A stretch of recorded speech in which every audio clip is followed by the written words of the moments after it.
Okay, we're going to talk about the Haber process, which is the the way in which ammonia is made. Ammonia, which is NH3, and this is really important in fertilizers are made from ammonia. Artificial fertilizers is like a really important industrial reaction, but we're going to talk about it really from the point of view of equilibrium, and it really. So this is in the I'm doing this in the equilibrium and rates topic, but aspects of this also belong to the topics where we're talking about products from Earth's materials.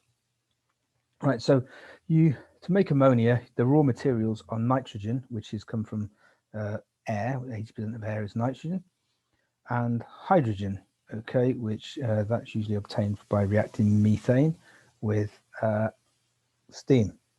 Anyway, so they react together. It's an equilibrium reaction, and you get ammonia. So that means it doesn't matter how long you wait for all the nitrogen and the hydrogen to react, you're never going to get all of it turning into ammonia. There's at equilibrium, there's always some nitrogen, some hydrogen.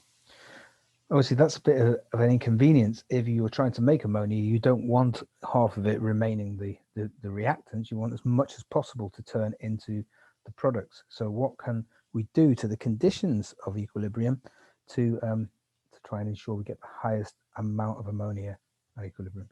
Right, if you remember Le Chatelier's principle here, it says whatever you do to a reaction at equilibrium, it will always try and undo it.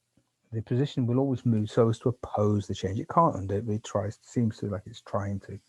Right, now this reaction here is exothermic. So if we carry this out at low temperature, so if we lower the temperature, then Le Chatelier tells us that the reaction will try and increase the temperature. And how can it do that? By moving in the exothermic direction. So in other words, it will move in the forward direction, so you get more ammonia at equilibrium. So it would seem that if you want to get a good yield, you're going to have to use a low temperature, but we'll come back to that in a minute. And also, if we look at the number of moles of gas, well, do we want to use high pressure or low pressure? Well, on the left-hand side of the equation, we've got 1 mole of nitrogen and 3 of hydrogen. So we've got 4 gas moles on the left. Whereas on the right, we've just got 2 moles of ammonia. So remember, Le Chatelier tells us, so if we increase the pressure, it tries to decrease it. How can it decrease it? It will move to the side with the fewest gas moles, which in this case is in favor of the ammonia. So you'll get a better yield of ammonia if you use a high pressure. Okay, so let's have a look at that. So that hopefully, if you can see from Le Chatelier tells us you should use a low temperature and a high pressure. So let's look at this graph down here, and this shows you how the yield of ammonia changes. I'll just paste that in there as well so we can remember what the reaction is. How the yield changes as you change temperature and pressure. So let's just have a look at the line at 350 degrees C here. Okay, so at 350 degrees C, as you increase the pressure, the yield of ammonia goes up. So you get a higher percentage of the mixture at equilibrium is actually ammonia and not nitrogen and hydrogen. So that's good. So you want to use a high pressure. If you increase the temperature, so if you look at 500 degrees C at the same, let's say we do it, if we at 350 and 400 atmospheres pressure, you get about 60%. Whereas if you increase the temperature to 500, you get a lower yield. You only get 25%, which is what we predicted we should get from what Le Chatelier says we should get. But the question is here, right? This is actually done the following conditions. It's done at about 200 atmospheres pressure and 350 degrees C. So you get a yield, you can see they're getting off of 50% of ammonia. Well, why do they bother going to the trouble of doing it at 350 degrees C? Surely if they have the temperature lower, like at 20 degrees C, you get an even better yield. Well, you would get a better yield, but at but you wouldn't use 20 degrees C because at low temperature, the rate of reaction is much too slow. And you may have heard, it's a rough rule of thumb, that when you increase, it's not entirely true, but if you increase the temperature by 10 degrees C, the rate doubles. So if we increase it from 20 degrees C up to 350 degrees C, well, that is, I think, that is 33 steps of 10 degrees C. And every time you do that, you double it. So 10 degrees C rise times 2, 20 degrees C rise 2 times 2, so that's times 4. 30, 2 times 2 times 2, 8, and so on. So 33 steps is actually 2 to the power of 33, which if you put into a calculator, I'll just say what it is. It's a very big number, 2 to the power of 33 is,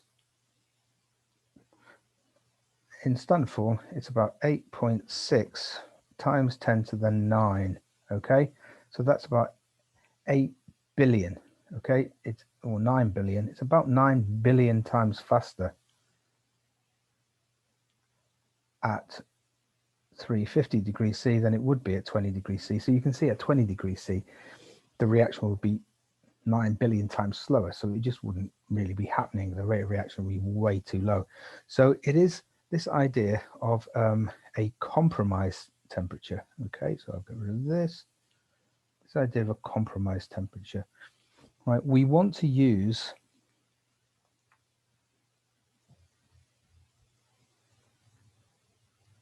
a low temp. That will give us a good yield. But we'd have to wait. The low temperature, the rate is too slow.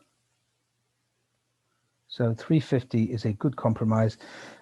It's fast enough to get it. The rate of reaction is fast enough, but it's not so high that you're getting a poor yield. Right. Also, you may think, right, the pressure. There's a bit of compromise going on there. Look, the higher the pressure is, the better the yield.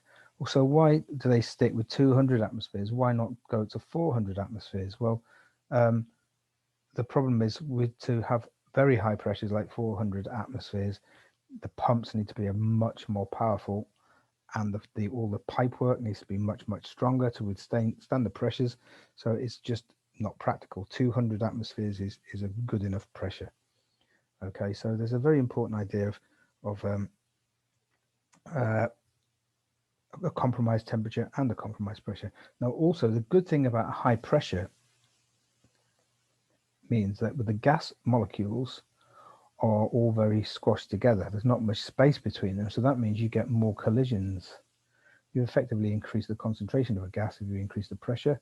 You get more collisions, so the rate of reaction is also higher. So not only does it give you a better yield, it makes the rate of reaction faster as well, which is good.